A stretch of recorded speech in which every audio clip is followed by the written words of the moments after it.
दोस्तों, इस दुनिया में कुछ लोग कम मेहनत करके भी करोड़ों कमा लेते हैं और वहीं कुछ लोग दिन रात गधे जैसा मेहनत करते रहते हैं, फिर भी सिर्फ गुजारा ही कर पाते हैं। आखिर ऐसा क्यों होता है? क्योंकि यह फर्क किस्मत का नहीं, सोच और चालाकी का है। चाणक्य कहते थे, मेहनत से सिर्फ पसीना बहता है, लेकिन दिमाग से दौलत बनती है। अगर आप भी दिन रात मेहनत कर रहे हो और फिर भी रिजल्ट नहीं मिल रहा, तो ये वीडियो आपकी आंखें खोल देगा। और हां, इस वीडियो को आखिर तक जरूर देखना, क्योंकि लास्ट में मैं आपको जो बताने वाला हूं वो आपकी पूरी सोच को तोड़ कर रख देगा और पैसा कमाने का असली तरीका सिखा देगा। तो चलिए दोस्तों, बिना देरी किए हुए वीडियो को शुरू करते हैं। धन की देवी श्रम से नहीं, नीति से आती है। एक बार की बात है, आचार्य चाणक्य अपने शिष्यों को तक्षशिला के शांत गुरुकुल में नीति का पाठ पढ़ा रहे थे। चारों ओर सन्नाटा था, केवल गूंज रही थी उनकी धीमी पर सधी हुई आवाज। वे राज्य, सत्ता और नीति के रहस्यों को उजागर कर रहे थे कि तभी एक युवा शिष्य ने बड़ी ही उत्सुकता से पूछा, आचार्य, यदि मुझे जीवन में लक्ष्मी प्राप्त करनी हो तो क्या मुझे दिन रात कठिन परिश्रम करना पड़ेगा? सवाल सरल था, पर उसकी जड़ें गहरी थी। पूरे कक्ष में सन्नाटा छा गया। चाणक्य कुछ क्षण मौन रहे, फिर उन्होंने अपनी तेज नजरें उस शिष्य की आंखों में डाल दी और बोले, यदि लक्ष्मी केवल श्रम से मिलती तो हल चलाने वाला किसान सबसे धनी होता। यदि मेहनत ही सब कुछ होती तो हाथियों को नचाने वाला महावत सम्राट होता। शिष्य चौंक गया। पुत्र, चाणक्य ने कहा, श्रम आवश्यक है, लेकिन केवल श्रम ही पर्याप्त नहीं। लक्ष्मी उसी के पास आती है जो नीति जानता है, अवसर पहचानता है और सबसे बढ़कर सोचता है। चाणक्य कुछ कदम आगे बढ़े, शांत स्वर में बोले, पुत्रों, तुम क्या सोचते हो? मैंने चंद्रगुप्त को सम्राट क्यों बनाया? क्यों किसी और शक्तिशाली योद्धा को नहीं चुना? क्योंकि वह सिर्फ परिश्रमी नहीं था, वो सोच सकता था, समझ सकता था और सबसे जरूरी, वो जानता था कब क्या करना है। शिष्य की जिज्ञासा और बढ़ गई। पर आचार्य, उसने कहा, तो क्या श्रम व्यर्थ है? चाणक्य मुस्कुराए, श्रम बिना नीति के वैसा ही है जैसे कोई बिना नक्शे के यात्रा पर निकले। वह चलेगा बहुत, पर पहुंचेगा कहीं नहीं, और यदि पहुंचेगा भी तो जहां जाने की आवश्यकता नहीं थी। उन्होंने पास रखे एक दीपक की ओर इशारा किया। देख इस दीपक को, इसमें घी है, बाती है और अग्नि भी। फिर भी अगर तू उसे हवा के विपरीत रखेगा तो वो बुझ जाएगा, क्योंकि केवल सामग्री नहीं, दिशा भी मायने रखती है। फिर उन्होंने सामने बैठे सभी शिष्यों की ओर देखा। यदि तुम सब केवल श्रम में लगे रहोगे तो तुम अच्छे सेवक तो बन जाओगे, पर तुम कभी नीति निर्माता नहीं बन पाओगे। लक्ष्मी सेवा के पीछे नहीं चलती, वो उस बुद्धि के पीछे चलती है जो सेवाओं का संचालन करती है। राज्य वही चलाता है जो सोचता है, जो निर्णय लेता है, योजनाएं बनाता है, अवसर पहचानता है और जो केवल दूसरों के कहने पर काम करता है। वह पूरी जिंदगी केवल दूसरों की योजनाओं को पूरा करने वाला एक साधारण कार्यकर्ता बनकर रह जाता है।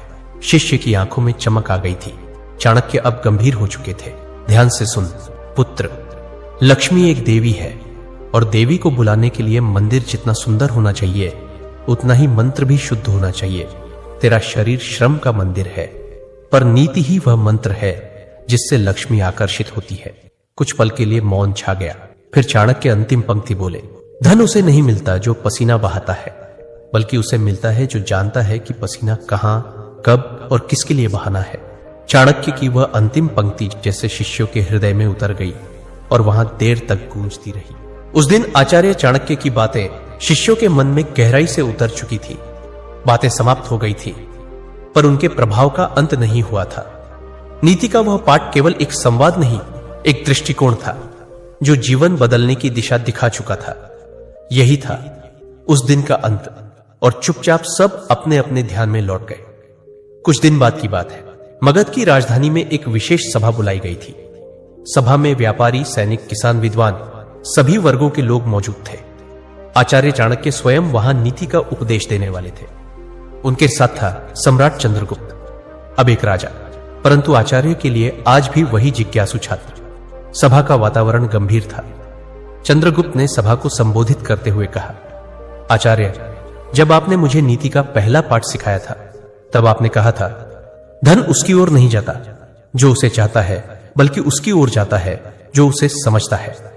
आज इस सभा में हर व्यक्ति यही समझना चाहता है कि लक्ष्मी की चाल को कैसे पहचाना जाए। अब मंच पर आचार्य चाणक्य खड़े हुए और वहां एक ऐसी शांति छा गई जिसमें केवल विचार गूंज सकते थे। चाणक्य ने सभा की ओर देखा और बोले, धन को केवल कमाना पर्याप्त नहीं है, उसका चरित्र समझो।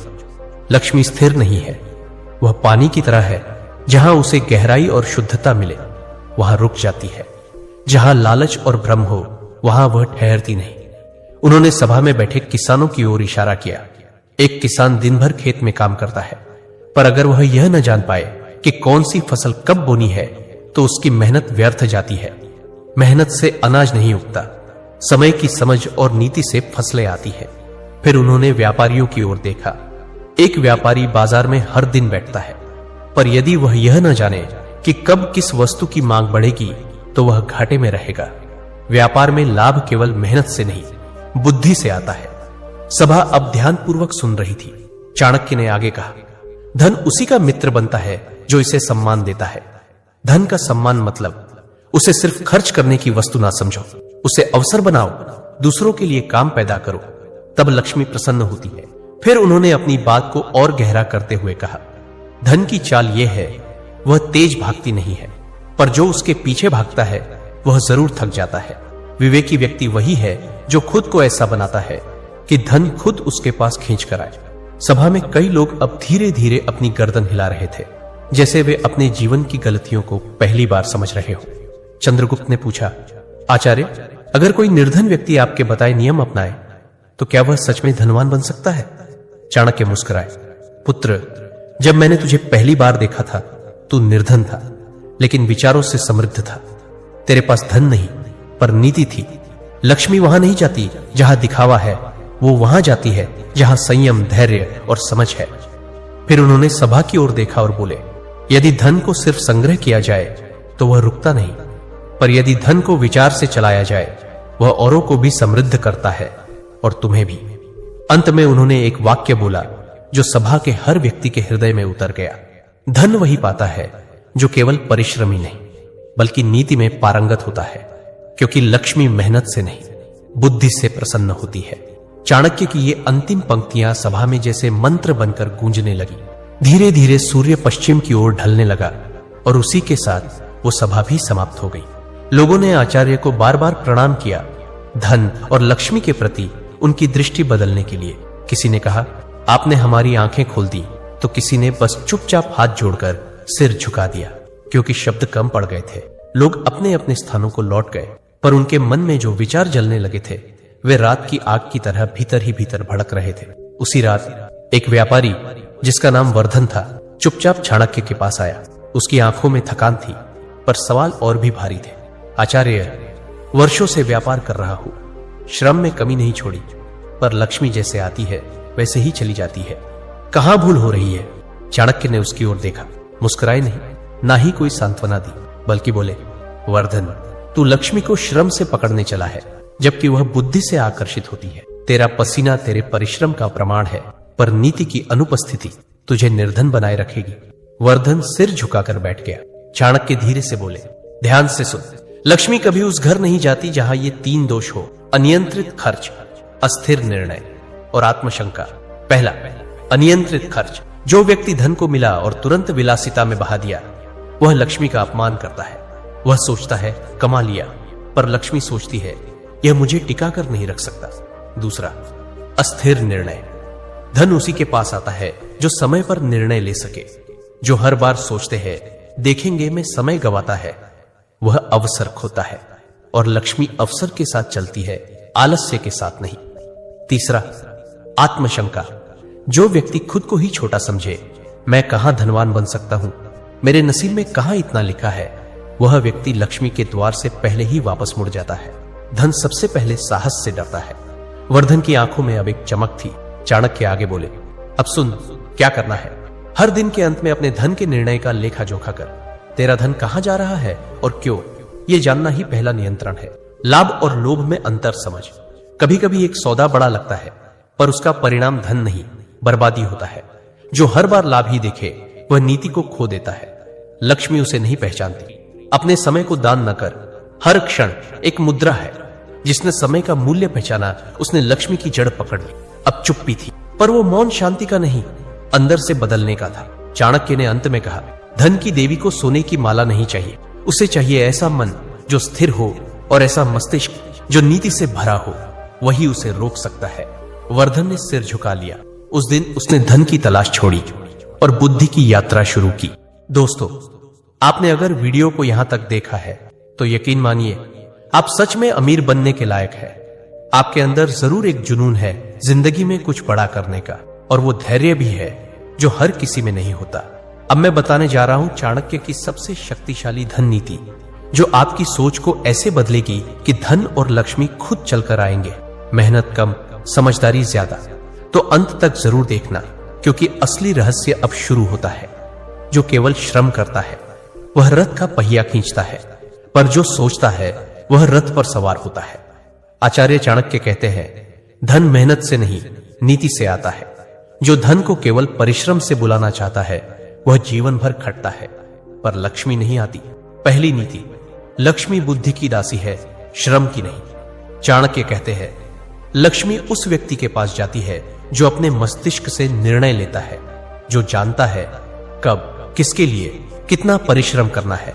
केवल मेहनत करने से लक्ष्मी नहीं आती, नीति से मेहनत को दिशा दो, तभी वो फल देती है। दूसरी नीति, धन को पकड़ने से पहले खुद को संभालो। चाणक्य कहते हैं, धन दौलत से पहले आता है संयम और चरित्र। जो व्यक्ति धन के आने से पहले ही फिसल जाए वो धन को स्थायी नहीं रख सकता।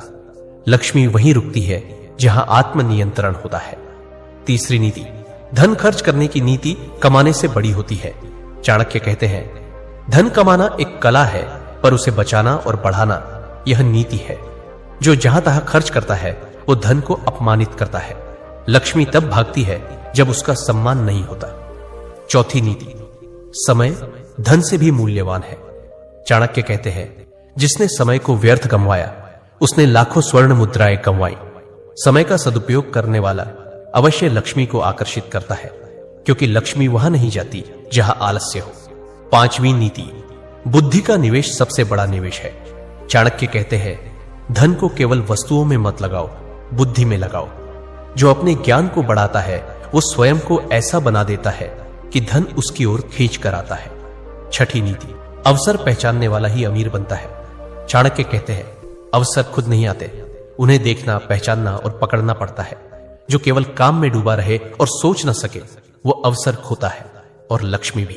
सातवीं नीति, धन को रोकने की कला सीखो। चाणक्य कहते हैं, धन कमाना सरल है, पर उसे रोकना, संभालना और बढ़ाना यही असली चातुर्य है। जो अपने घर की दीवारें मजबूत करता है वही लक्ष्मी को भीतर रख सकता है। अंत में चाणक्य कहते हैं, धन का संबंध परिश्रम से नहीं सोच से होता है, क्योंकि श्रमिक बदलते हैं पर नीति से चलने वाले राज करते हैं।